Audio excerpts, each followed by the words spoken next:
Telugu legal focus ప్రేక్షకులకి నాగరఘు నమస్కారాలు.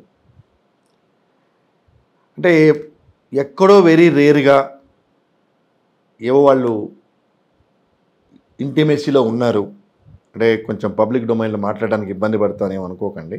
అంటే ఇల్లీగల్ కాంటాక్ట్స్ మెయింటైన్ చేస్తున్నారు అని వెరీ రేర్గా మనం చెప్పుకుంటూ ఉండేవాళ్ళం. అది ఎప్పుడైతే బయటపడతాయో దానికి తగ్గ శిక్షని ఐపీసీలో పొందుపరిచారు. ఆ తర్వాత ఈ లివింగ్ రిలేషన్షిప్ అని దీన్ని యాక్సెప్ట్ చేయొచ్చు, ముందుకెళ్ళచ్చు అని చెప్పి కొన్ని సందర్భాల్లో సుప్రీంకోర్టు చెప్పడం జరిగింది. అంటే the basic concept of living relationship అనే దాన్ని జనాలు వాళ్ళకి నచ్చినట్టుగా ఆపాదించుకొని వాళ్ళ పాటికి వాళ్ళ విచ్చలవిడితనం అనేది చాలా ఎక్కువైపోయింది. సో ఇటువంటి సందర్భాల్లో రాజ్యాంగ ధర్మాసనాలు ఇంటర్ఫీర్ అయ్యి ఈ మొడాలిటీస్ రిలేషన్, అంటే లివింగ్ రిలేషన్షిప్ అంటే ఇది ఇలా ఉండాలి, అలా కాదు అని చెప్పడం కూడా జరుగుతూ వచ్చింది. సో లాస్ట్ వీక్ అలహాబాదు ద్విసభ్య ధర్మాసనం ఈ లివింగ్ ఇన్ రిలేషన్షిప్ అనే అంశం వాళ్ళ ముందుకు వచ్చినప్పుడు ఈ లివింగ్ ఇన్ రిలేషన్షిప్కి లీగల్ శాంటిటీ లేదు, చాలా క్లియర్గా there is no sanction from the society అని కూడా చెప్పడం జరిగింది. అంటే the real meaning of living relationship in true construing ఇద్దరు అన్మ్యారీడ్ పర్సన్స్, అబ్బాయి అమ్మాయి, పెళ్ళి కాకుండా లివింగ్ రిలేషన్షిప్లో ఉండొచ్చు అనేది దాని యొక్క నేపథ్యం. అంటే ఉన్నత న్యాయస్థానాలు ఏ రకమైన తీర్పులు ఇస్తున్నాయి, ఆ తీర్పుల ప్రభావం సొసైటీ మీద ఎలా ఉంటుంది అని కామెంట్ చేసే స్థాయి నాకు లేదు. కానీ as a citizen of this society as well as in the country, modalities అనేది it should be self disciplined modalities. Supreme court చెప్పింది కదా 397 కొట్టేసిందని, నేను ఆడ మగ పెళ్లి చేసుకుంటామంటే అది న్యాయస్థాన విజ్ఞతకే వదిలేసాం. అలాగే లివింగ్ రిలేషన్షిప్ అనేది వచ్చినప్పుడు ఇద్దరు అన్మ్యారీడ్ అయి ఉంటేనే అది కంటిన్యూ అవుతుంది అనుకుందాం. కానీ ఈ మధ్య కొత్తగా పెళ్ళైన వాళ్ళిద్దరు కూడా వాళ్ళ సంసారాల్లో వదిలేసి మేము లివింగ్ ఇన్ రిలేషన్షిప్లో ఉంటున్నామని ఒక వింత పోకడలు మాట్లాడుతున్నారు. నేను అదే చెప్తున్నా, న్యాయస్థానం తప్పుగా చెప్పింది కదా అన్నంత మాత్రాన రేపు మనకొచ్చే ఇబ్బందులు న్యాయస్థానం ఏం చేయదు. ఎందుకు ఈ మాట చెప్తున్నానంటే, ఇందాక చెప్పినట్టు న్యాయస్థానాల తీర్పుని విమర్శించే స్థాయి నాకు లేకపోయినా at least to bring awareness among the general public, because still we maintain the values and moralities in the family system. కాబట్టి ఐఎమ్ వెంచరింగ్. ఎందుకు ఈ మాట చెప్తున్నానంటే, పెళ్లి చేసుకుంటానని ప్రామిస్ చేసి ఆమెతో అన్ని రకాలుగా చాలా దూరం వెళ్ళినా, తర్వాత అబ్బాయిని మిమ్మల్ని పెళ్లి చేసుకుని అమ్మాయిని రిజెక్ట్ చేసిన, after used her by all means, అమ్మాయి పెళ్లి చేసుకుంటానని మభ్యపెట్టి నన్ను మోసం చేసి నన్ను వాడుకున్నాడు అని 376 ఐపీసీ పెట్టినా ఇదే న్యాయస్థానాలు ఐపీసీ కింద 376 కింద రాదు. ఇది కన్సెన్షువల్ సెక్సు. అంటే నువ్వు మేజర్వి, నువ్వు ఇష్టపడే ఆ అబ్బాయితో చాలా దూరం ప్రయాణం చేశావు, కాబట్టి you don't have any right to claim as it is a rape అని చెప్పిన ఇదే న్యాయస్థానాలు రేపు లివింగ్ ఇన్ రిలేషన్షిప్లో వచ్చిన అమ్మాయికి ఏ రకమైన న్యాయం చేస్తారు? న్యాయస్థానంకి వెళ్ళినప్పుడు ఎవరి పాటికి వాళ్ళు సెల్ఫ్ క్వశ్చన్ వేసుకోండి, అంతరాత్మని అడగండి. కొన్ని సంవత్సరాలు తిరిగితేనే, రీసెంట్గా నేను కేసు చేసింది మన హైకోర్టు యాంటిసిపేటరీ బెయిల్ గ్రాంట్ చేసింది. ఆ అబ్బాయికి పెళ్ళయింది, పెళ్లి చేసుకుంటానని చెప్పాడు. ఈ అమ్మాయి అంటుంది నన్ను పెళ్లి చేసుకుంటా అన్నాడు, పెళ్లి కాలేదు, నేను పెళ్ళయిందని నాకు చెప్పలేదు అంటుంది ఈ అమ్మాయి. మన గాంధీనగర్ పిఎస్లో కంప్లైంట్ ఇచ్చింది 376 కింద. ఎంక్వైరీ చేశారు, అతను హైకోర్టులో యాంటిసిపేటరీ బెయిల్ వేసుకున్నాడు. చాలా స్పష్టంగా యాంటిసిపేటరీ బెయిల్లో హైకోర్టు చెప్పింది, ఇద్దరు మేజర్సు, పెళ్ళయింది అంటున్నాడు. అంటే అప్పుడు కొత్తగా ఈ అబ్బాయి ఒక స్టోరీ అల్లాడు. లేదు ముందు నుంచి అమ్మాయికి చెప్పాను నాకు పెళ్ళయిందని, అయినా కానీ నువ్వంటే ఇష్టం అని వచ్చింది, so we continued our personal life maximum extent అని చెప్పాడు. సో దాన్ని ప్రామాణికంగా తీసుకొని హైకోర్టు ఇది కన్సెన్సువల్ సెక్స్, దీనిలో మోసము దగా ఏం లేదు అని యాంటిసిపేటరీ బెయిల్ గ్రాంట్ చేసింది. సో లా చాలా క్లియర్గా ఉన్నప్పుడు ఈ లివ్ ఇన్ రిలేషన్షిప్లో ఉన్న వాళ్ళ పరిస్థితి ఏంటి అంటే కొంచెం ముందుకెళ్ళి వాళ్ళకి పిల్లలు పుడతారు. What is the legal sanctity on this relationship?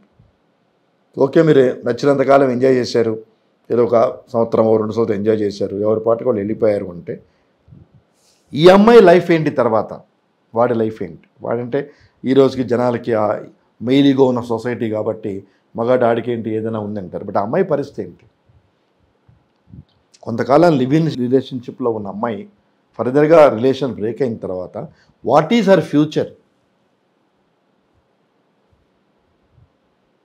ఇప్పుడు అందరూ ట్రాన్స్లో ఉన్నారు. ట్రాన్స్ అంటే నాగరికత పెరిగింది, టెక్నాలజీ పెరిగింది, మేము డబ్బులు సంపాదించుకుంటున్నాం, కొన్ని తీర్పులు మాకు వ్యతిరేకంగా ఉన్నాయి, అంటే వాల్యూస్ ఏం వద్దు, మాకు పెళ్ళైనా పెళ్ళి కాకపోయినా పెళ్ళైనా వాళ్ళని పెళ్ళి అయినా కాని వాళ్ళతో మేము ఉండొచ్చు. అంటే every person has making his own definition of the living relationship and they are continuing. Nobody bother about the consequences in near future in case the relationship fails. Relationship డెఫినెట్గా ఫెయిల్ అవుతుంది.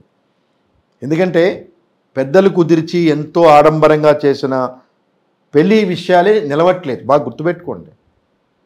సో మీ ఇద్దరు మీ పార్టీకి live in relationship decide చేసుకొని మేము break అయ్యామని చెప్పి అమ్మాయి వచ్చి చెప్పినా చేసినా it will not get any legal validity.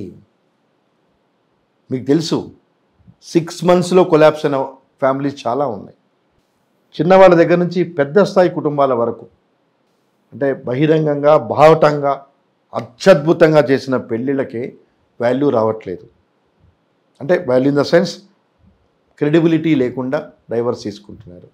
అట్లాంటిది ఈ రకమైన రిలేషన్షిప్లో ఉన్న యువత ఏదో టెంపరరీ ఎంజాయ్మెంటు, టెంపరరీ సినారియో చూస్తున్నారు తప్పించి what ultimately where we land up in case of eventuality అనేది మాత్రం ఎవరూ పరిగణలో తీసుకోవట్లేదు. సో ఈ కార్యక్రమం ద్వారా I want to bring enlightenment to the public.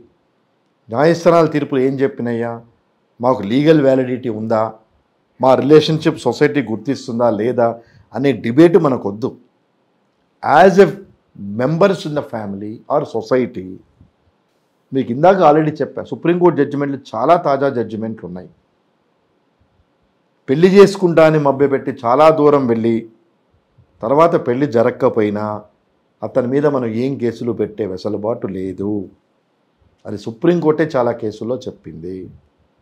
అలాంటిది లివింగ్ రిలేషన్షిప్కి ఏమి శాంటిటీ ఉంది?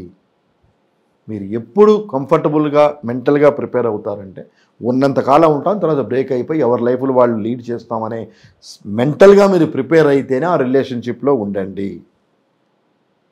అంతేగాని కొంతకాలం ఉన్న తర్వాత మాకేమన్నా హక్కులు వస్తాయి, అన్యాయం జరిగితే న్యాయం జరుగుతుంది అనుకోవద్దు. ఆ రిలేషన్షిప్లో మీకు పిల్లలు పుడితే ఎస్ దేర్ ఆర్ పాసిబిలిటీస్. ఎందుకంటే బేసికల్గా మీరు వివాహం కింద రాదు. Of course that is a different subject.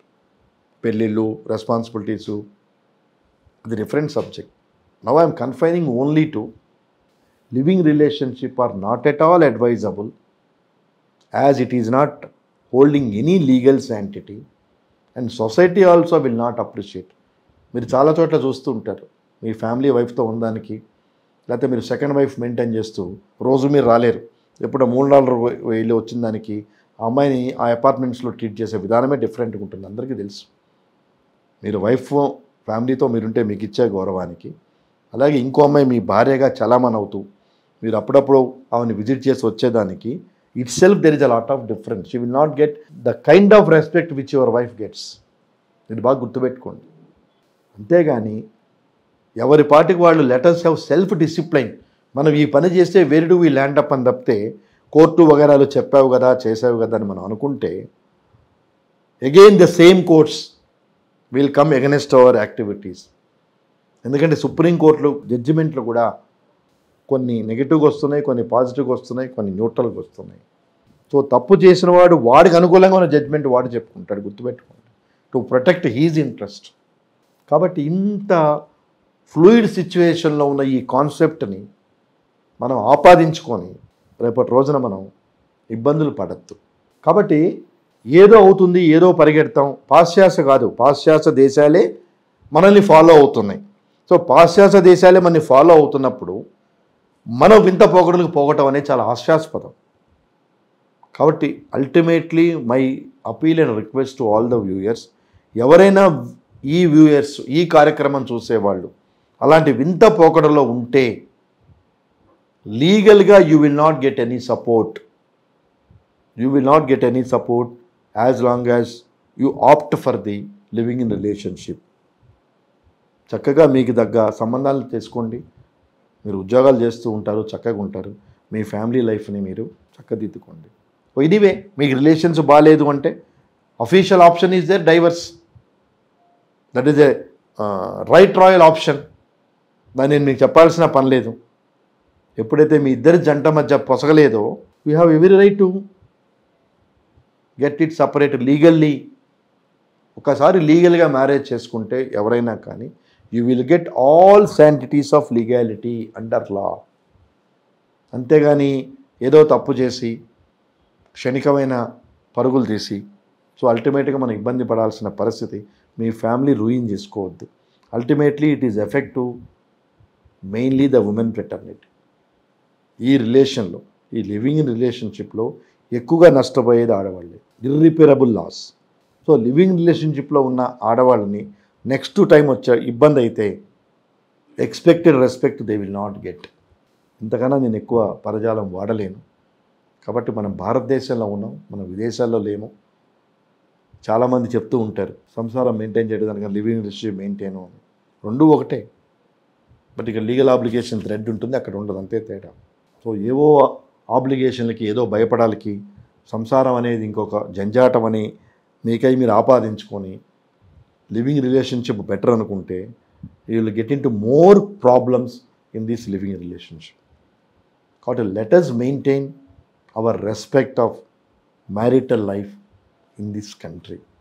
అన్ని దేశాల్లో భారతదేశమే వివాహ వ్యవస్థలు అత్యద్భుతం అని గుర్తిస్తున్న ఈ రోజుల్లో ఎవరో చెప్పారు కదా, ఏదో తీర్పులు ఉన్నాయి కదా మనకు అనుకూలంగాని వింత పోకడలకు పోయి let us not get into irreparable loss in the life. నమస్కారం.